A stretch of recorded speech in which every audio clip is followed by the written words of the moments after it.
A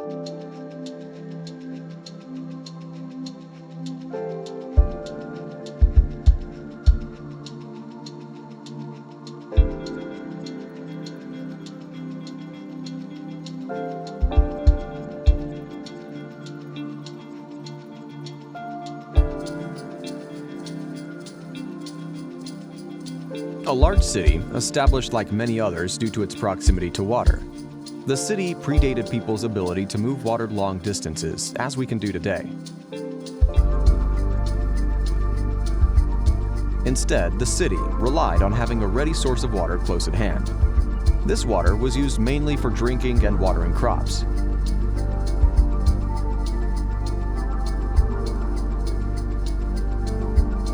Nowadays, however, the river doesn't provide the drinking water. Instead, it's moved in from more distant sources where it's collected and purified. The river, back when it was used for drinking, was also used for travel and still is by some. Previously, the river created a good landing site for inbound settlers. They traveled via the sea to the west of the city and moved inland a short distance on the river, stopping before the river narrowed too much. This caused this location to become a key port settlement, connecting international trade into the larger body of land to the east. Here, the products and produce from the land were traded. This trade made what could have been just another marshy section of land, the city we see today. Once established, the city expanded in three directions: up, out, and down. Systems and networks like those for water were established and bedded into the ground. Systems for electricity, point-to-point communication, roads, railways, waste removal, and storage. Now, the city is home to more than 8 million people, all using and taking part in these systems. One such person is Josh.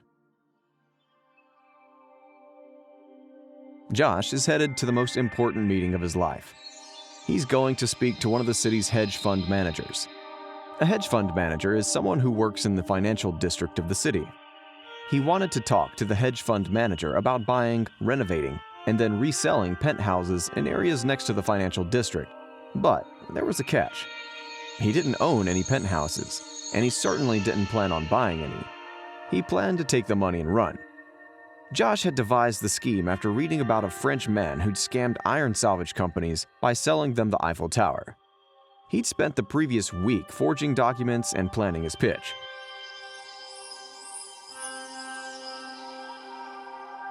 A delivery driver named Colin cycled past. He looked nervous.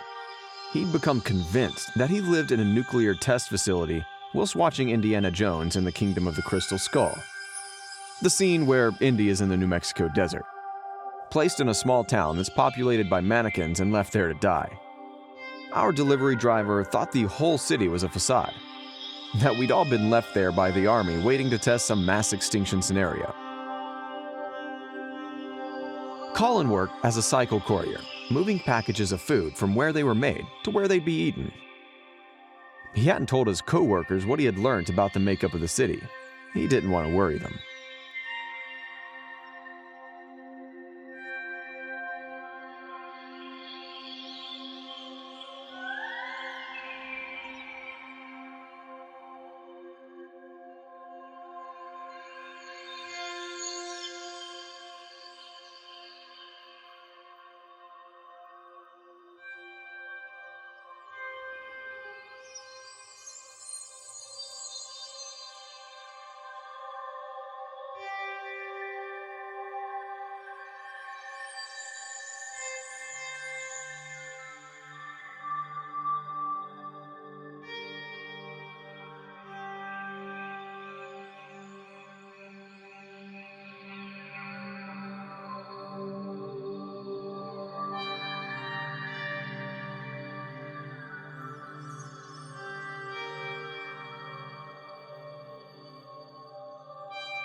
Josh was being carried through a set of revolving doors by three big men in very plain suits.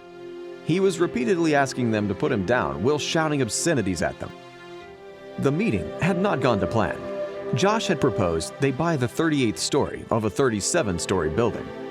This would have been fine if the hedge fund manager hadn't lived in the very building he was proposing they buy.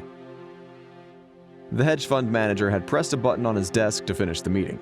The button had made men in suits come in and pick Josh up, carry him out, and put him on the pavement outside. Josh had got up, dusted himself off, and hailed one of the city's taxis.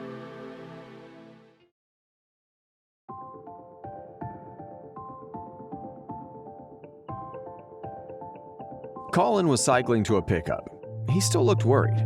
He knew that he was cycling down one of the concentric circles of a giant bullseye drawn in roads across the city.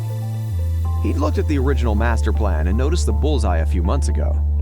The more he thought about it, the more the master planner's intent became clear. He was signaling to his own secret network, telling them that this was the place.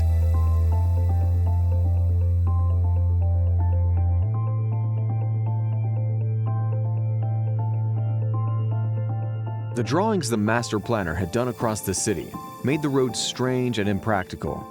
It made all the buildings in this area oddly curved. Not to mention, any journeys near the center of the bullseye were much longer than it needed to be. The concentric circle design of the city was strange, but the master planner had in fact drawn the bullseye for different reasons. Back when he had originally drawn the master plans for the city, urban sociologist Ernest Burgess had just popularized the concentric zone model. The model laid out urban areas as a series of concentric circles, with the business district in the center. In addition to this, the city already featured a number of ring roads built by previous settlers around the walls of the fledgling city, which was, for a time, a citadel. The master planner thought that keeping this historical through line was a nice metaphor for his vision of what the city would be.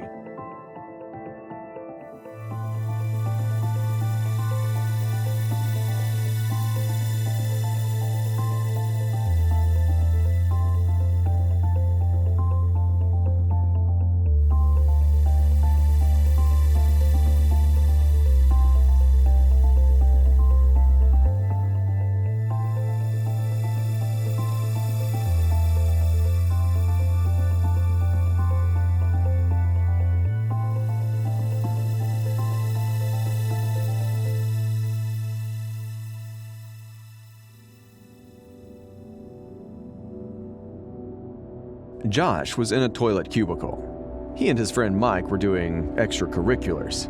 That's what Mike called them. Mike had bought the drugs over the internet. Josh was amazed at what you could buy online. He marveled that with the correct series of button presses, you could get all sorts of enjoyable extracurriculars straight to your door. Josh thought about the movement of packages across the country, the things you could cause with the correct series of button presses.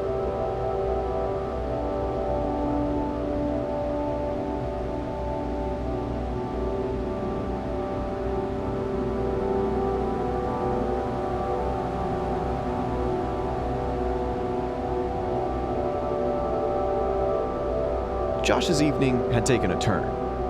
He was at his computer buying a live snake online and laughing to himself. He was purchasing the snake to be posted anonymously to the hedge fund manager's office.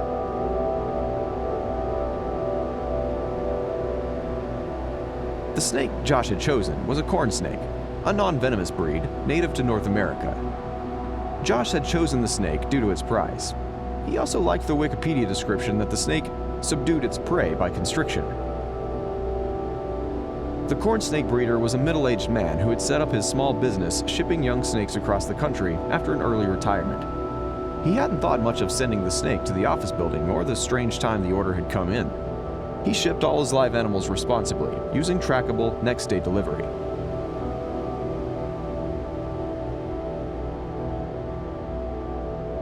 Colin was at a dinner party.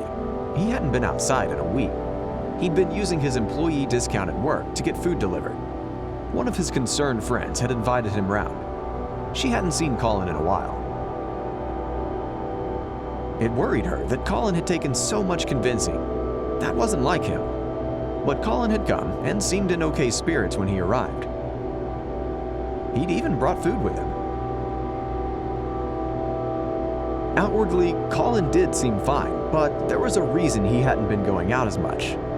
Colin's conviction that the city was a facade had grown. He now believed that they were all in on the master planner's scheme. They were the mannequins from Indiana Jones come to life.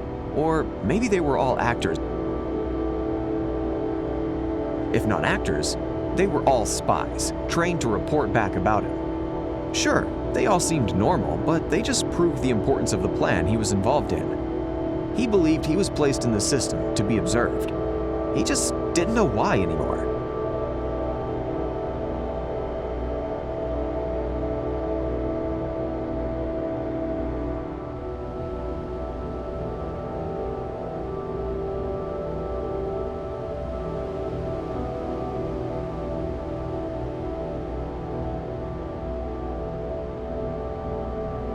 To get to the hedge fund manager, the corn snake needed to take a short trip through the postal system. This meant the snake was in a shipping container, packed in a polythene box with chemical heat packs to keep the snake's cold blood warm. The container's time on the cargo ship was only brief, but this put the snake in a precarious position. This meant that the snake was at the top of one of the tall stacks of containers.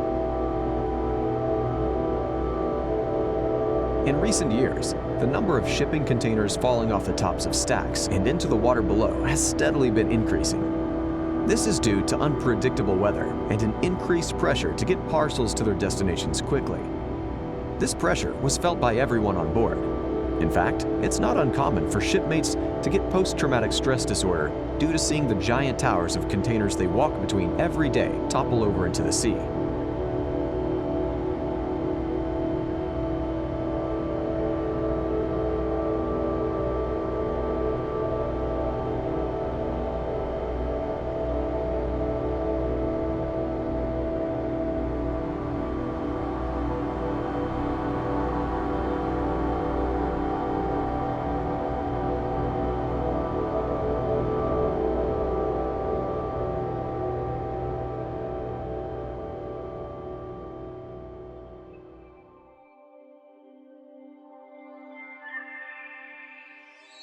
The hedge fund manager Josh had tried to scam was in his office.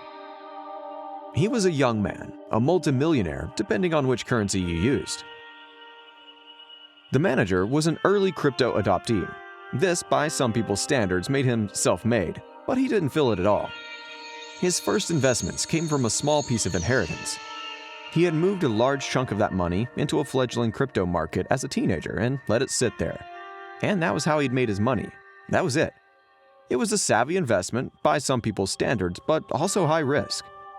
Then, because of that initial piece of luck, people started giving him their money for him to invest and do the same thing with.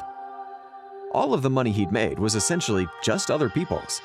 He couldn't make himself believe any of it was real, that it was actually his. He knew it bought him nice things, but the money meant nothing.